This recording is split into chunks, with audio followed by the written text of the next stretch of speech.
Hey, it's Jay from JM Travels, and this is No Bullshit.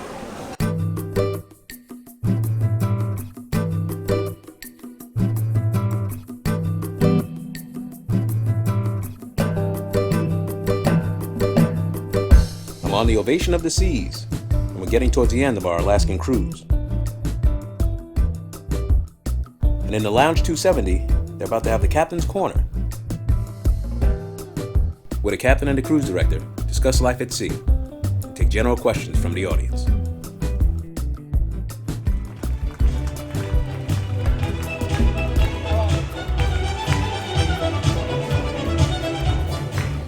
Good morning. Good morning to you. Good morning, everybody. I won't tell you the nicknames that are going around at the moment with your boots, but so I should first then ask, because everybody's going to think to themselves, what's with the boot? What's with the David Beckham? We call it a David Beckham boot because it's something that became very trendy when David Beckham injured his foot, and he wore one of these in the press. So what happened to your foot? Nothing. I just thought it would be nice to wear. So no, this is actually a long very far back. 1 year ago, I injured my foot, and been trying to get this back on track.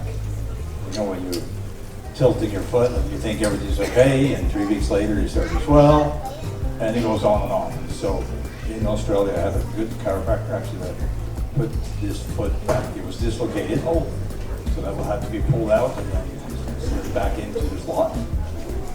Yeah.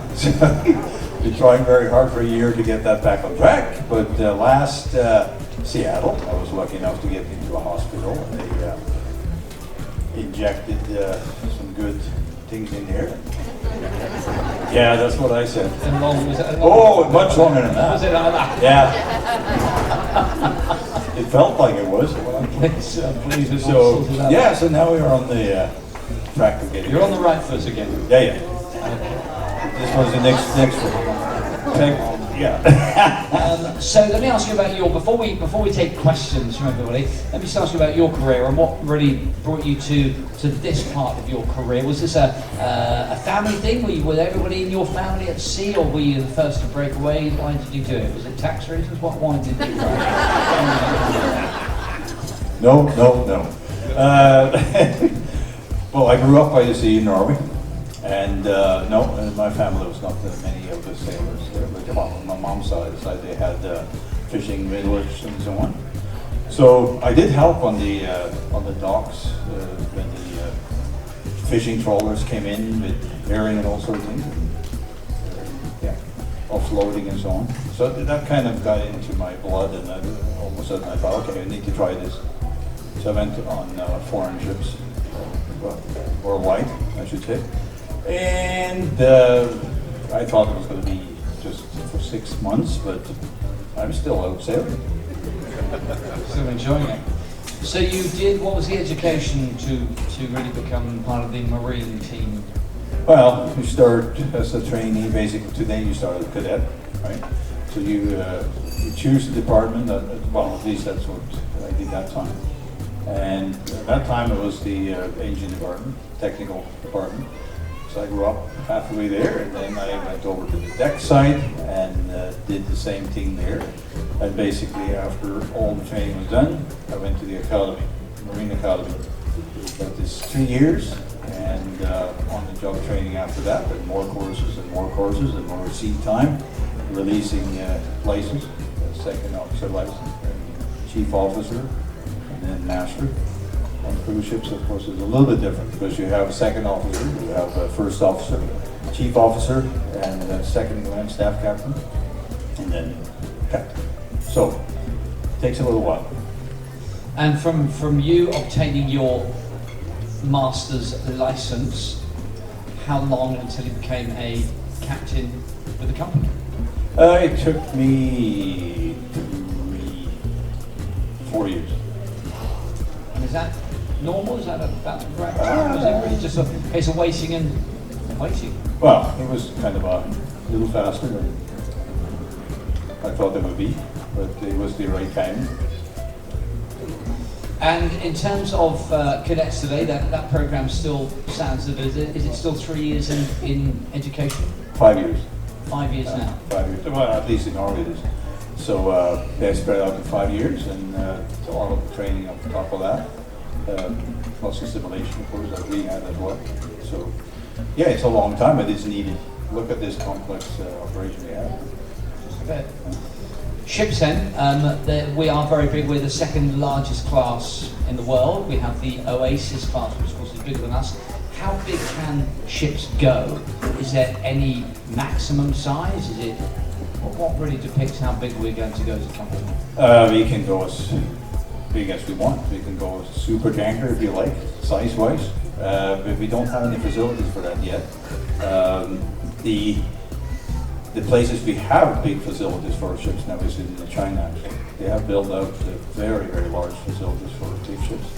Of course, the Oasis class, they were built for the places down in the Caribbean and also in the Mediterranean. But now one of them might be deployed in a couple of years down in Asia as well. New Zealand and Australia do not have that capacity yet. So are you talking about infrastructure in the ports? I'm talking about the infrastructure and the borders. So what are the main challenges in those ports, in New Zealand and the likes of that? Well, this one, for example, in the port of Napier and Dunedin in New Zealand, if anybody is familiar with that area. There we go. Those ports are very tight. You have to, in Napier, you have to turn the ship outside the port and back in. It can be pretty interesting sometimes. You don't have much room at all. Backing in an S form, basically, all the way up to the inner docks. So this ship is very long, almost like half kilometer. Right? So if you have any winds coming on this one, you have 15,000 square meters of sail area. But these sails cannot be taken down very fast. Axel. Okay, before we take questions, and one final question, just with regards to you as a person.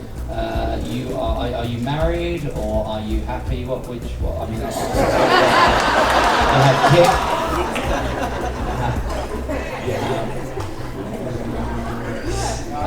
Of course, yeah. You have kids. What's Yes, I'm happy, very happy. And she's here. Yes, she's here. I can say that because I know she's here.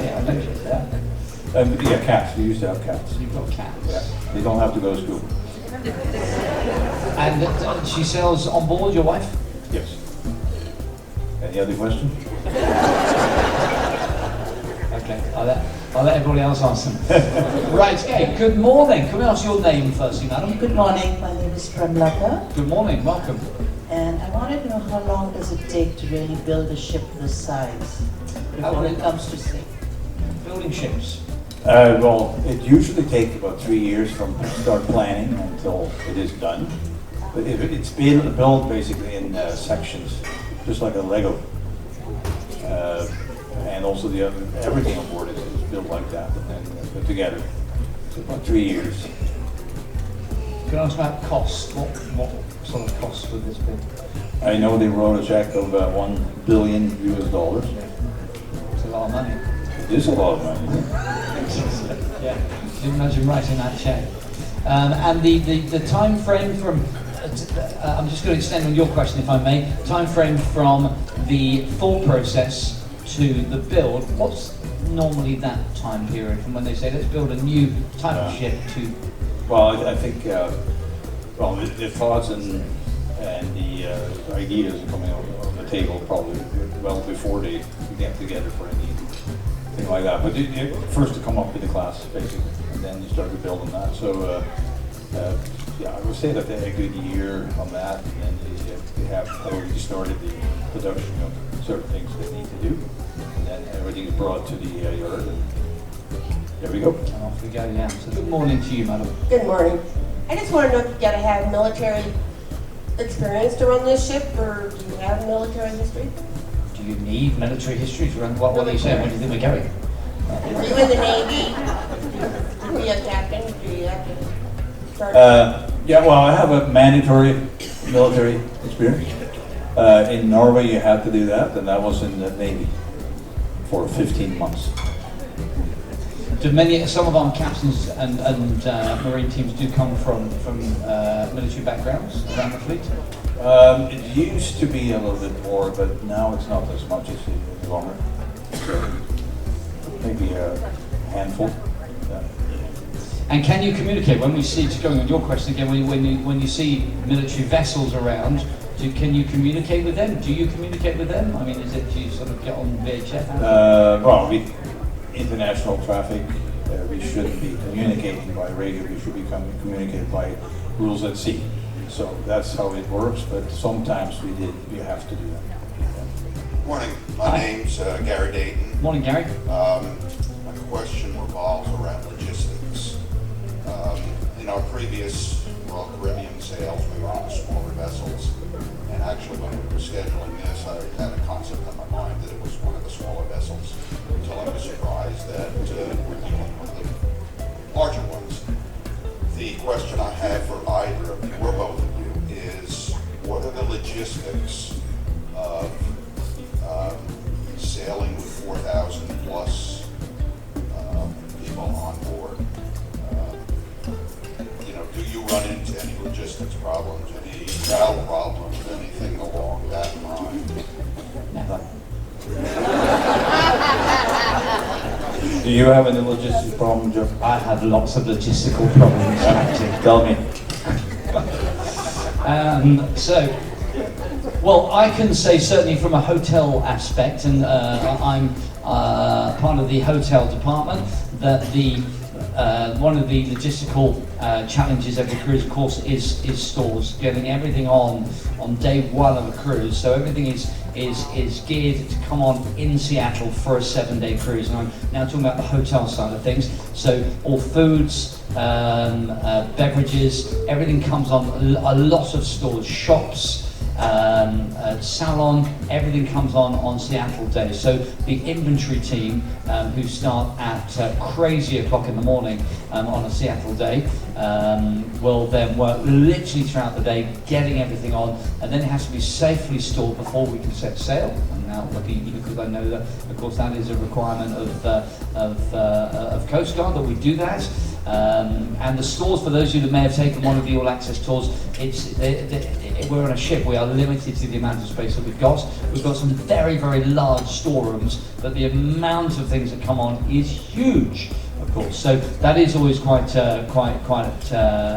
logistically challenging every week to do that. And then, of course, we start a 10-day cruise. We go down to Hawaii, and then a 19-day cruise. So things, of course, will be treble. They will be. And think about it, like 6 o'clock in the morning, they dock in Seattle.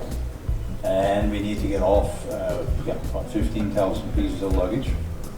We have a lot of guests and crew that needs to turn. And now we need to prepare for incoming as well, right? So we have a lot of 18-wheelers coming on for whatever food and other stores. And I'm sure you have a lot of that too. And then we have fuel that needs to come. So we have a couple thousand tons of that. And all those things have to be done in the right fashion, very safely as possible, and lots of people involved everywhere. And 4 o'clock comes, we have to head out again. So there's lots of things happening in those few hours.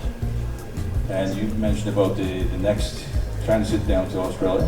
Yeah, that's even more, because now we have, last turn will be in Vancouver, and then we go over to Seattle and do all the storing and so on before heading to Hawaii. And from there on. So have you booked already for this trip to Sydney, Australia? It sounds good, right? Yeah. And then as well, just to add that with regards to the crew, of course, we have new crew members come on board every single voyage. Most of those are return crew. We have a huge return count on with the company, which is great. But of course, we do also have new hires who come on board, and they will come on board as they will in 2 days' time. I think we have 8 new hires coming on board in Seattle as a complete blank canvas, having never worked at sea before. They have to go through all the training, and there's a very intensive training program that they will go through on board with regards to safety, general regulations, all the policies that we have to protect the crew and to help them on their way, and then they'll learn the on-the-job training. We had a new cast in the theatre who joined us in Seattle last week, so that's a new cast of 22 plus a install team of 5, so 27 came to us on Seattle last cruise. You won't be seeing them, they are still in the install rehearsal process, so we have to find ways of ensuring that they are fully rehearsed and they're briefed on everything that happens at the shows, but of course their safety duties and everything else that happens for them. So it's just a constant, but I think to us, because we do it every single week, it's just normality. But I think if you look from the outside and see the logistics of what happens, it is one enormous operation. Thank you for the question. Thank you very much, Gary. Hi, I just wanted to also have a follow-up with regards to servicing the ship, because you arrive in the morning and you leave for another one within less than 12 hours. And of course, there's definitely requirements for checking out and everything after a long haul. So how do you manage that? So let's just talk about the maintenance side of things for the ship. Well, it is well planned and ahead. We have our calendar, of course, week by week, month by month, year by year. So everything that has to be done technically and so on will be planned very thorough. For instance, now we have had up in Skagway, we were cleaning bottom of the ship. And that have to be in the preparation for New Zealand. New Zealand have a very strict rules when it comes to any growth of the ship. Very little on this ship, but it needs to be done. We should need to be flawless for arrival in New Zealand. Are you talking externally or internally? Both. So with No, just kidding. It's on the bottom. Of course, the inside is it's spotless. The divers, yeah. Yeah. Oh, you thought I was doing this, or? Yeah, you were divers. I didn't make myself clear on that one. Divers in the water, of course. So we did that the last time up there as well. We were starboard side alongside. This time we had to come port side alongside. And in Seattle, we will do polishing props and so on. We have engines under maintenance all the time, being 1,000 hours or 3,000 hours or yearly or so on. So of course all the parts and everything for this have to be ordered well in advance, 90 days at least, for it to be shipped from everywhere in the world. So it is logistically very, very much about, like every division head and management or manager on board have the responsibility of that. So it's we are 1,650 crew, men and women on board, and everybody have a responsibility of whatever we do. So we're working together as a great team and get it done. Good morning, it's Michael. Hi, Michael. Yesterday, I think I had the best experience going through the Dawes Glacier. Thank you. I was wondering, how close have you gotten this ship to the glacier? And whether or not there's a guideline for the size of ships? We do have guidelines. This was the closest actually we have gone to this ship. This is the first time this ship is in Alaska, this first season. And that glacier in particular is, for some reason, it's calving more than any others. So we have to be very careful what we're doing there. If you heard what I was saying on the PA system about the icebergs and the flow of the ice, the tide, if we have the tide coming in or out, we have to measure everything like that before we go in to see if this is a safe journey or not. So anyways, we were about 4 nautical miles off the glacier wall where we stopped. And we needed to stop there because you see the fjord is getting more and more narrow, and we have more and more force of the water, and the ice is accumulating more. And we don't want that to touch our hull because we are not an icebreaker. We have our propellers are very strong, but not strong enough for the ice. So we need enough time, rotation distance as well to turn the ship. And when we have strong current in there and maybe winds and the ice flowing, then we need a good turning circle. We are almost a half kilometer long, right? So that's 3.5, 4 miles off the glacier we were last time. And it was good. this time was absolutely the best view we ever had, because the other times have been a lot of smoke. Excuse me, a lot of smoke from the Canadian mountains, the mountain fires. So this time we saw it crystal clear. And we also haven't, in recent weeks, been able to even get round the bend and see the place yet. That is true. We have been far away from it. Lots of ice, very large pieces accumulated. Thank you very much indeed. To your right, Captain, we have a young lady there. Good morning. Thank you for the young lady. Oh, I'm sorry, I'm delighted with my knowledge. I just wanted to say I agree with her. Hi, my name is Sandra. My question is around weather. So what is we're now talking about just slight rain, like what's the worst inclement weather that this ship has endured? What does an all hands on deck look like to stabilize a ship this size? And how was it for the passengers? Well, it depends on what we go into, I guess. If you're going into a hurricane, strong hurricane. Hasn't happened with this ship.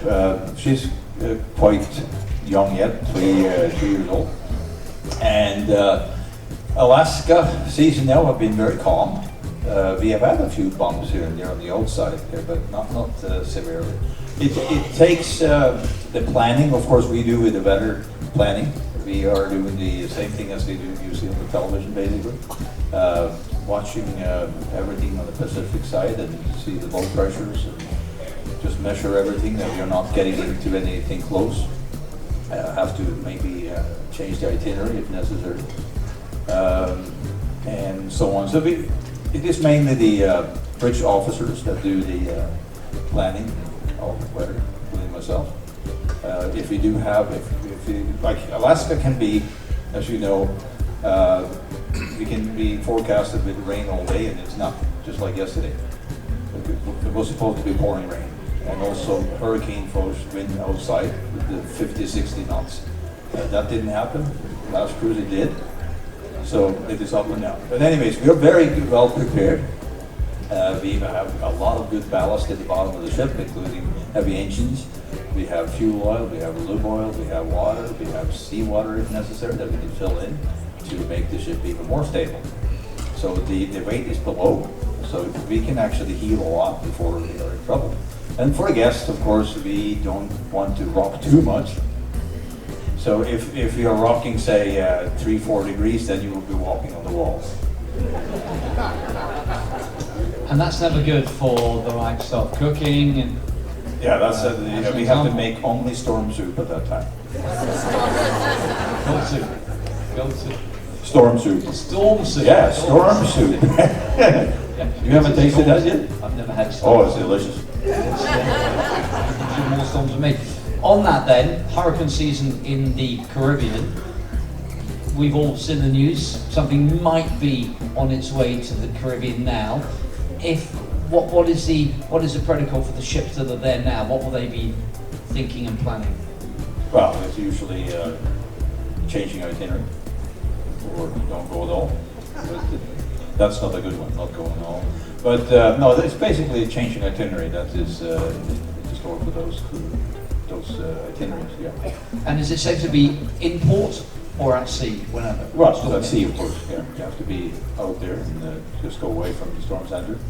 In Asia, it can be a little bit different because you have, say, in the China Sea, very shallow, around Japan, Korea, and all the way up to northern China.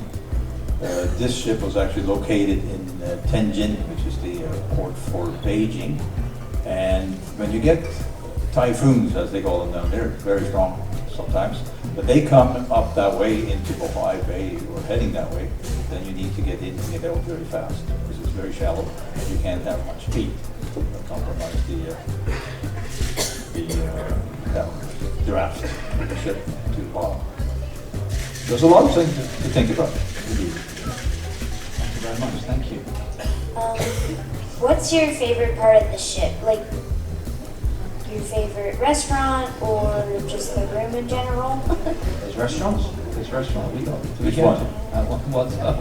Which one is your favorite? I'm a chops man myself. Oh, if yeah? I ever get there, I'm a chops fan. Although we have, if I may say, that we have a huge, what is called a crew windjammer. So for the crew, there was a big crew mess area, which is known as the crew windjammer, and the variety is really as much as you would have upstairs in the windjammer.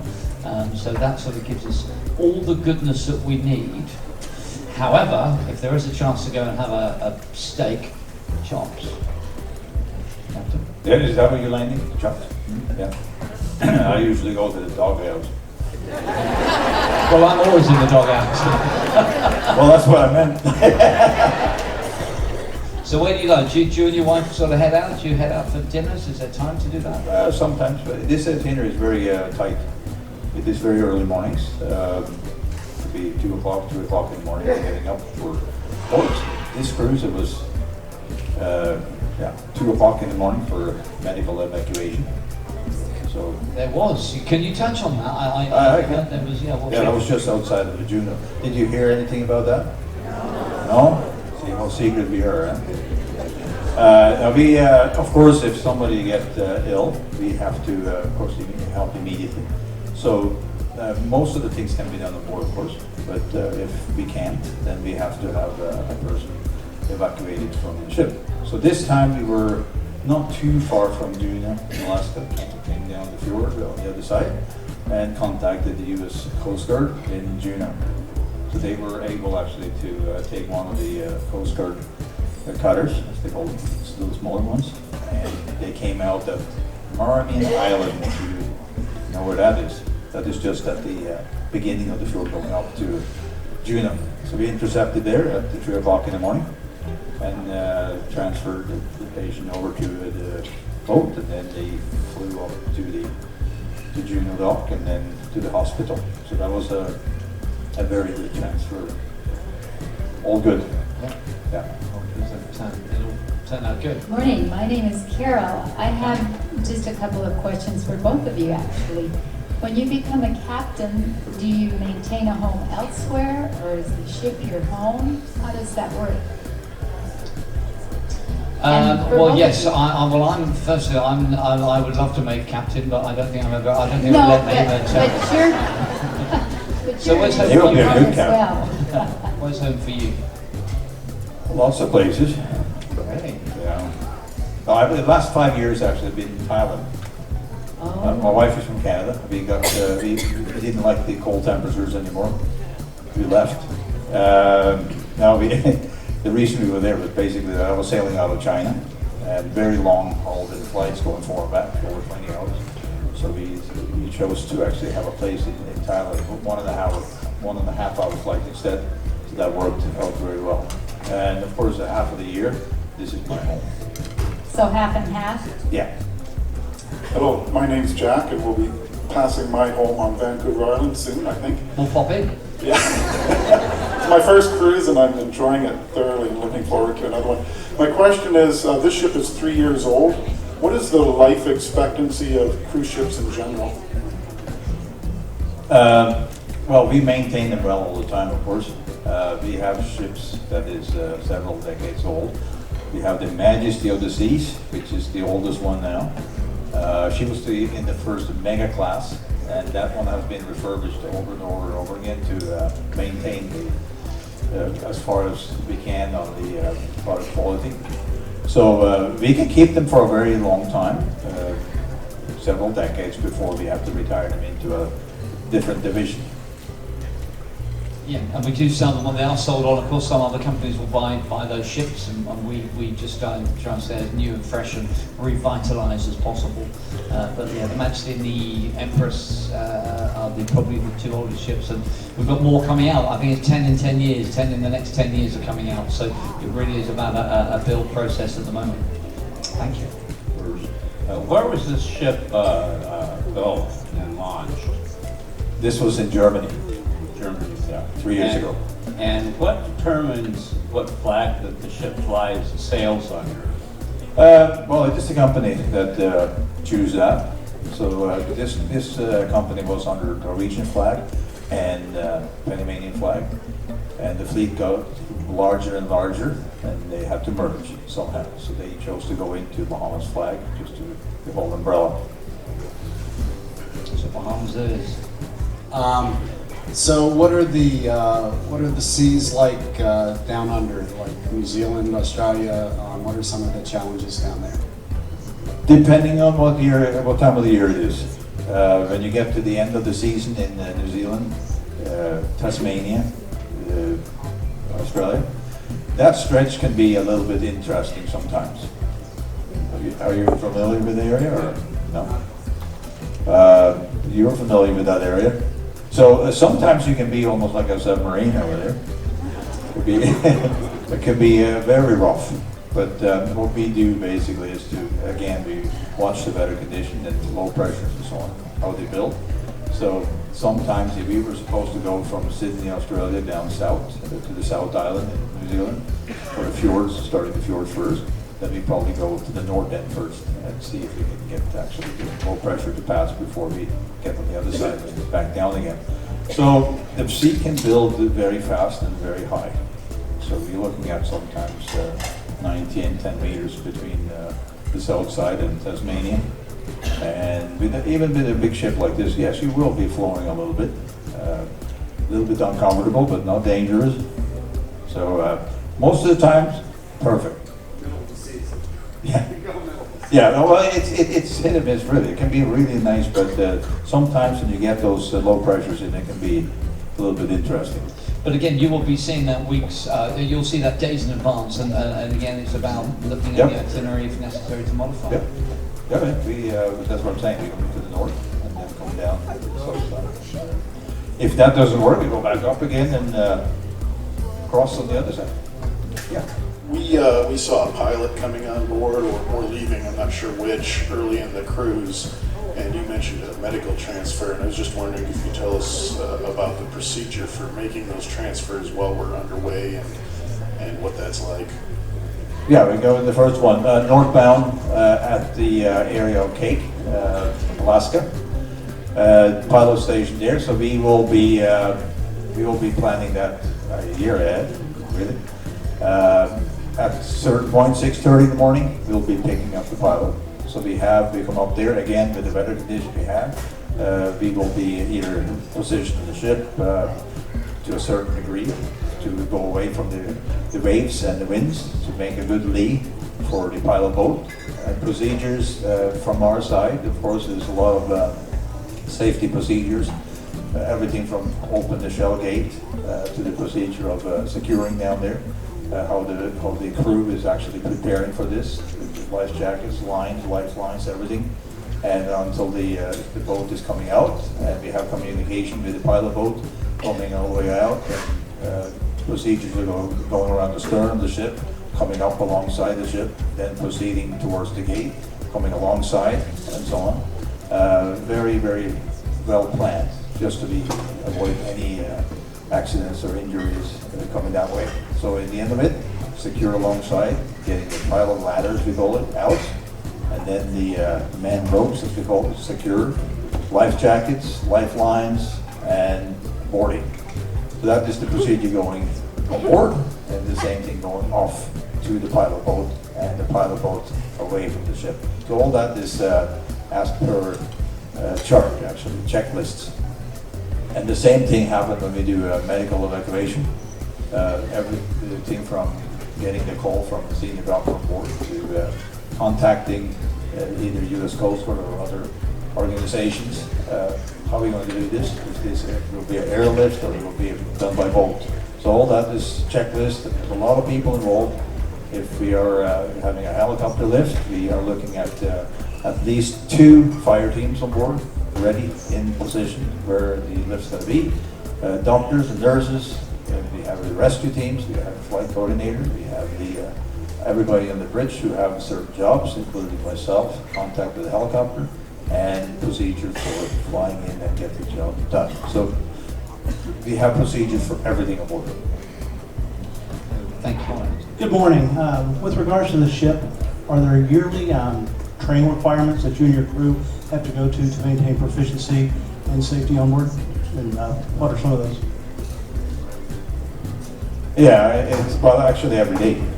So we do training for people who have, say for example, we have people coming into the ship who have been on other ships, so we start over again with some training on this specific class. People have to get recertified every 5 years. We are training with fire teams, both in Florida, and now we are also training in Holland.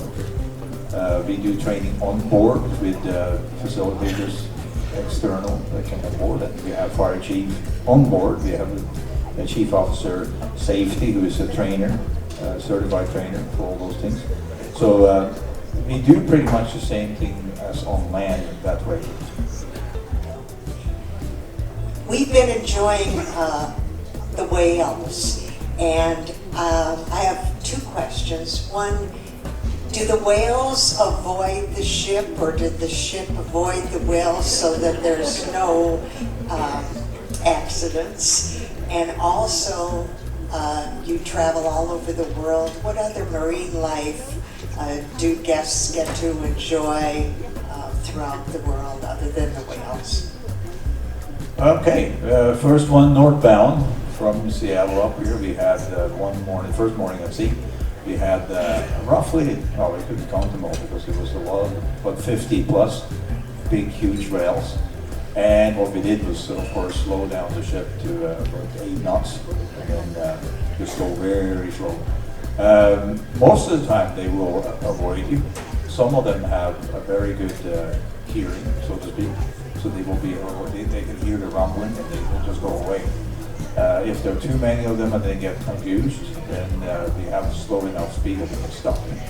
And we do, if necessary, we'll just drift until we have them going away. So I guess it goes with both. We are avoiding them and they are avoiding us. But we certainly slow down the speed for them. So we have a variety of different whales out there. So they can be orcas, they can be anything out there, right? In other places around the world, we have, well, same thing again. We have in New Zealand, we have the whales, we have seals. Don't have any, I haven't seen any polar bears here, have you? So, no, we're not seeing that. No. So, the wildlife, like, whales are mostly, yeah, dolphins, yeah, of course, yes. We've got a final question. With Sadie to our right hand side here. Big one now is what we've been building up to, this last question. No pressure, good morning. Good morning, I'm Melissa. Hi Melissa. As a nurse practitioner, I just wondered, how do you handle a major illness outbreak on the ship? Because you hear about these things in the news. You know, how do you contain that if like half the ship gets sick? What do you guys do in that instance? We have a very good prevention plan. So we start, yeah. So we start even before people come on board. If we hear that, well, especially if you have it in the season, right? So that happens way before that time. Plus we start sanitizing both the ship and the terminal and so on. And this is ongoing. So we have set the different stages of this, stage 1, stage 2, and so on. So we start, if we have, say now in the season of the flu season and all that, we begin very early, so we ramp it up right away and do stage 2 even if we don't have it, right? So all the crew are involved in that, everywhere. So that is how we prevent things. Of course, sometimes it happens that it is difficult to get it all the way down, but so far we've been very, very good. And it's really about, as well, about trying to encourage everybody. And we have the song, the Wash Your Hands song. As you'll know, as a nurse practitioner, that you know, the more if you wash your hands, that's it. You're pretty much there. So that's encouraged very heavily amongst the crew as well. There's a big training program that we go through every single week about our outbreak prevention plan. This is actually what it's called, and the protocols and the chemicals and how to sanitize. And you'll see our housekeeping team roam all day, every day, and they sanitize all the time. And then if we do move to a particular level, if we do have an increase in people on board, then we will, as Captain is there, increase the amount and until we move to a part where we're back to 0 again. So it's done as often as we possibly can. Thank you for the question. And Captain, good luck with your foot. Hope it repairs soon. Captain Ryan, everybody, this morning. Thank you very much.